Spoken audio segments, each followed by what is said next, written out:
Schoolbus, tetap semangat semuanya, yang di rumah juga semangat belajarnya. Ya Masya Allah, masih di tema kita yang luar biasa hari ini, istri pembawa rezeki. Alhamdulillah, jamaah. Tadi sebelum iklan ada yang janji, dia mau cerita katanya tentang istri pembawa rezeki dari kisah istri terdahulu dan juga bisa dipakai sama istri sekarang. Kita pasti penasaran semuanya. Kalau gitu langsung aja kita persilahkan guru kita Ustadz Maulana, kita masuk ke segmen Ustadz Bercerita. Kelakuan sosok wanita yang luar biasa. Yang membuat suaminya yang agak kurang ibadahnya, belum bertobat, tapi istrinya soleha. Apa-apa basmalah, bismillahirrahmanirrahim. Apa-apa bismillahirrahmanirrahim. Apa-apa di mulutnya adalah perbanyak basmalah. Dengan izin Allah yang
lalu dia bertanya,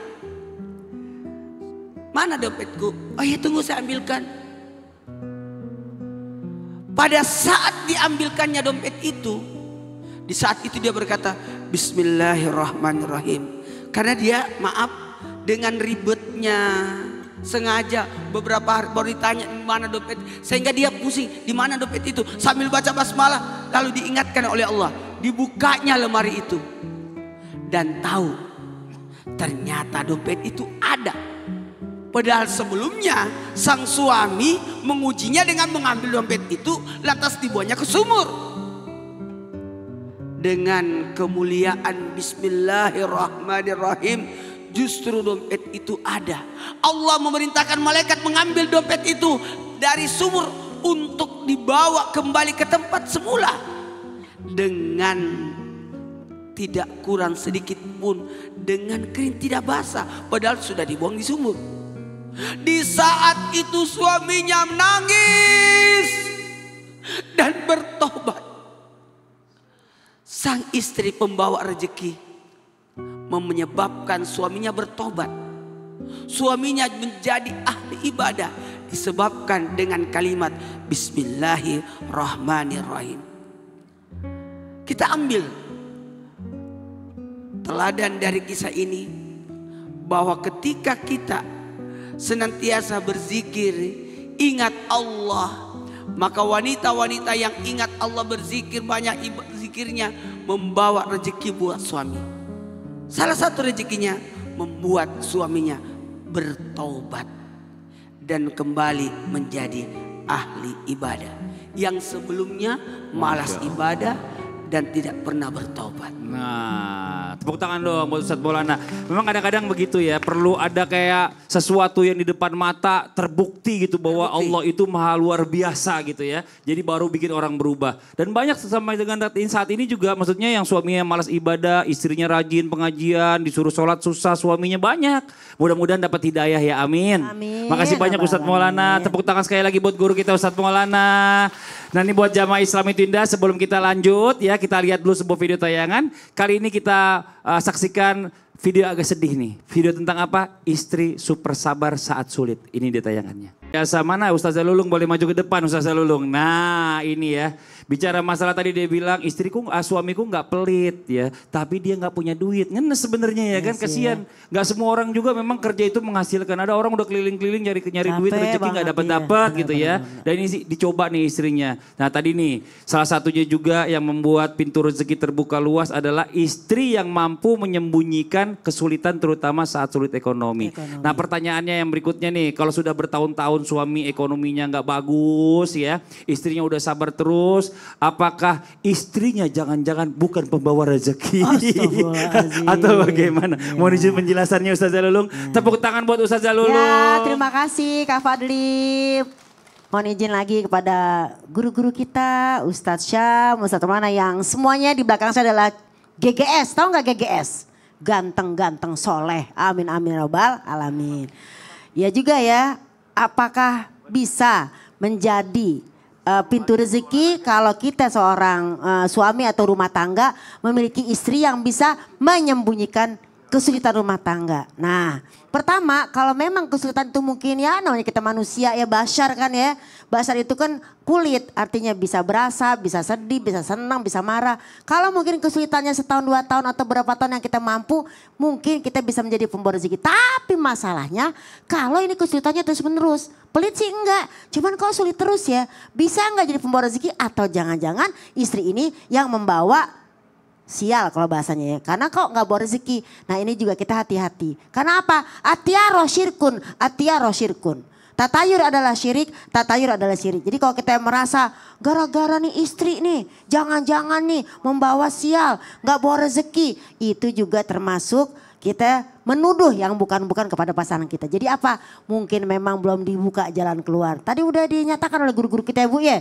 Ada istighfar, ada sedekah, ada silaturahmi. Mungkin di antara salah satu itu ada yang kurang. Sedekah udah oke nih Ibu. Ya, silaturahmi juga oke. Tapi mungkin sholatnya yang belum. Jadi gak ada yang namanya mungkin seseorang membawa susah atau membawa sial. Tapi satu, mungkin seorang istri harus lebih banyak mendoakan suami. Suami juga harus banyak mendoakan istrinya. Kenapa? Bahagiakanlah istrimu, maka hidupmu akan bahagia. Bahagiakanlah pasanganmu, maka juga pasanganmu memberikan ridho kepada Allah Subhanahu wa taala. Dan saling tolong menolong, jadi gak ada salah-salahan. Kamu kali ini yang membawa susah, kamu emang sulit kalau kita main salah-salahan. Jadi gimana? Yuk kita obrolin bareng-bareng, kan kita bisa kerja bareng. Kerja juga nggak harus keluar rumah ya nggak sih Bu? Sekarang kerja bisa dari sosial media, kerja juga bisa dari manapun. Pokoknya kita tuh sebagai ibu harus cerdas. Gak ada main salah-salahan lagi. Karena apa? Seorang ibu hebat adalah seorang ibu yang bisa membawa keharmonisan dalam rumah tangganya. Kan udah pilihan kita suami kita. Dan suami kita juga harus kita kasih tahu juga. Benar. Gitu. Rezeki itu gak perlu dari suaminya. Bisa juga lewat istrinya. Pada saat suaminya lagi terpuruk, suaminya bantu istrinya bantu usaha. Ya usaha yuk kita bikin apa kayak kue kayak apa gitu. Kayak jualan kayak gitu. Insya Allah terbuka tuh rezekinya ya. Ini Masya Allah. Makasih banyak Ustazah Lulung. Makasih. Tepuk tangan buat Ustazah Lulung. Oke kita lanjut lagi buat jamaah Islami Tinda yang dirahmati Allah. Waktunya sekarang kita mau kasih kesempatan jamaah buat bertanya sama guru-guru kita. Tapi sebelumnya kita kembali dulu ke segmen Tanya Dong Ustadz. Kami semua tanya dong Ustadz. Yang mau bertanya boleh silakan angkat tangannya. Gantian dari sebelah sini boleh Ibu. Ya maju ke depan Ibu, mohon izin. Nah Masya Allah, sini Bu ya. Oke, silakan perkenalkan dirinya Ibu. Assalamualaikum warahmatullahi wabarakatuh. Waalaikumsalam warahmatullahi wabarakatuh. Nama saya Ibu Wursi dari Jamiah Darussalam Lengkong Wanasari Brebes. Tepuk tangan buat Ibu Mursi ya, betul ya? Tapi di bawah naungan Muslimat Nahdlatul Ulama. Oh iya Masya Allah. Oke mau nanya sama siapa Ibu? Mau nanya sama Ustadz Maulana. Boleh Ibu. Ya Allah Ibu kayak Semar begini mulu dari tadi. Jangan digituin. Sebagai tanda rasa hormat saya. Gini ya Bu ya? Iya J. Silakan Ibu bertanya apa? Gini Pak Ustadz. Ya. Bagaimana jika seorang istri mempunyai penghasilan yang lebih besar daripada suami? Amin. Iya. Sedangkan saya itu berniat memberi jatah kepada suami saya, tapi takut suami saya tersinggung. Kamu itu mentang-mentang uangnya banyak. Ngasih Enak saya tuh. uang, maksudnya begitu. Gimana caranya saya menyampaikan kepada suami saya, bahwa inilah rezeki saya. Oh, gitu. Bareng-bareng maksudnya. Tepuk tangan dulu. Waduh, Bu. Ini namanya ibu istri. Ibu punya temen gak yang duitnya banyak juga? Oh, iya. Punya banyak. Kenalin Bu. Ya. Udah, itu aja Ibu Mursi. Iya, Makasih banyak Ibu Mursi. makasih. Assalamualaikum Pak Ustadz. Waalaikumsalam warahmatullahi wabarakatuh. Tepuk tangan sekali lagi buat Ibu Mursi. Silakan penjelasannya Ustaz. Ibu ini punya ladang bawang. Hah? Pedagang. Dagang telur asing.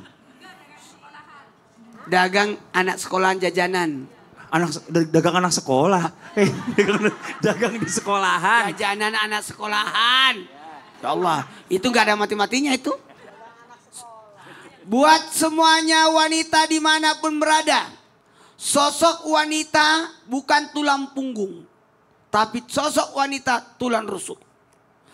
Bagaimanapun banyaknya gaji istri, masih lebih mulia suami. Masih lebih berkah pendapatan suami dibandingkan istri. Begitu pula harta akan berkah kalau dipegang istri dibanding dipegang suami. Kalau istri pegang jadi emas. Buktinya.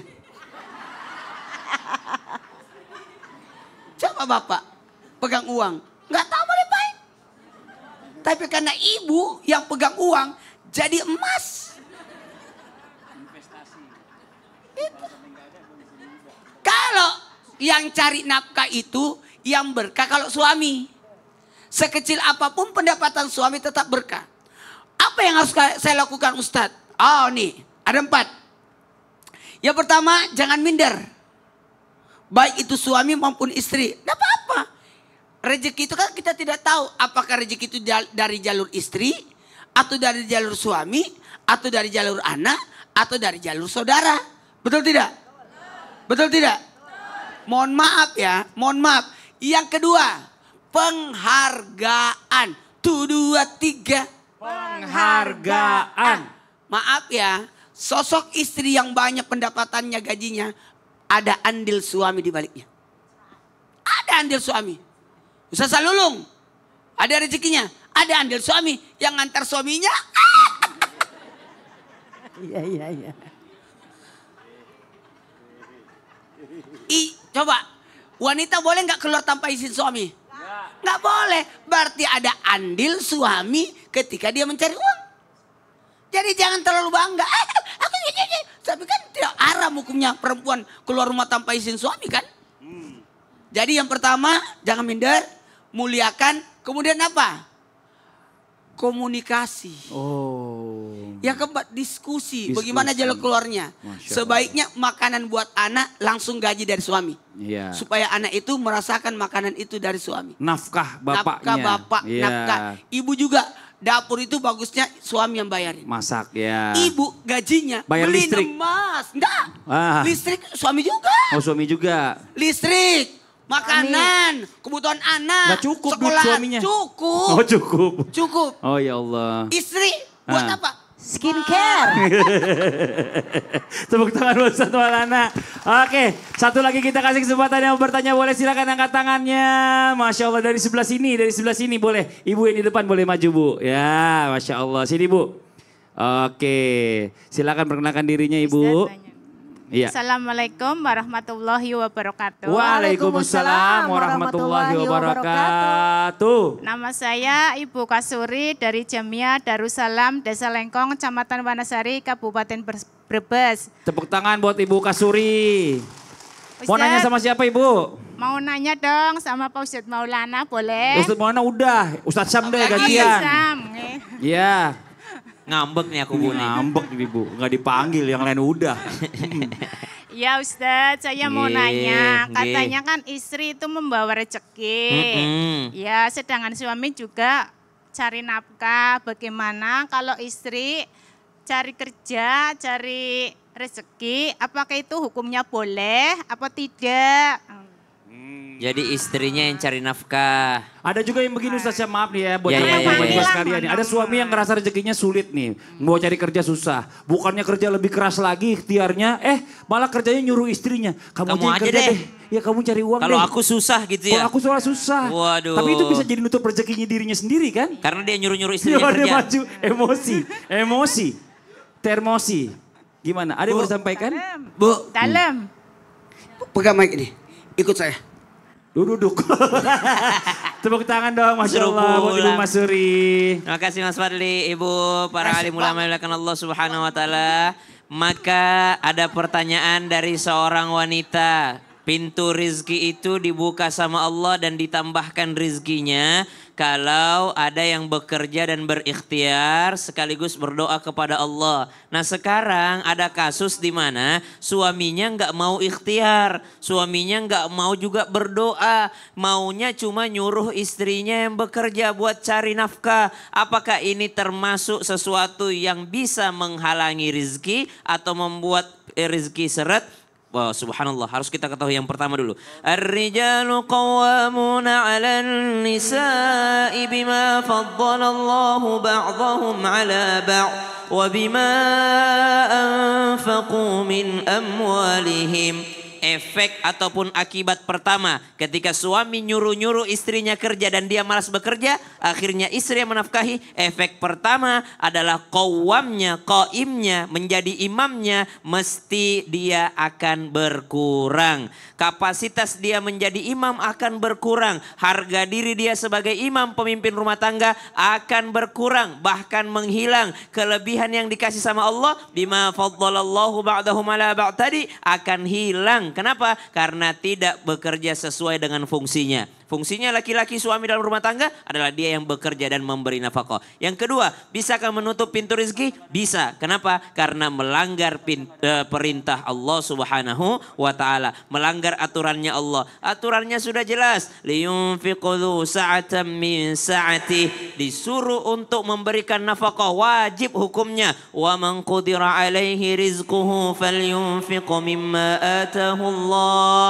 Kalau rizkinya sedikit tetap wajib semampunya saja. La yukallifullahu nafsan illa ma ataha. Karena tidak ada kewajiban di luar batas kemampuan. Maka menutup pintu rezeki, karena pembuka rezeki itu adalah ketakwaan. Sedangkan orang yang melanggar perintahnya Allah berarti otomatis dia tidak bertakwa kepada Allah Subhanahu wa ta'ala. Pembuka pintu rezeki bersyukur. Sedangkan suami yang memerintahkan istrinya bekerja cari nafkah, sedangkan dia bermalas-malasan, berarti ciri orang yang tidak bersyukur dan berterima kasih. Masya Allah, Tutup makasih pintu banyak. rezekinya. Benar. Makasih Ustaz Syam.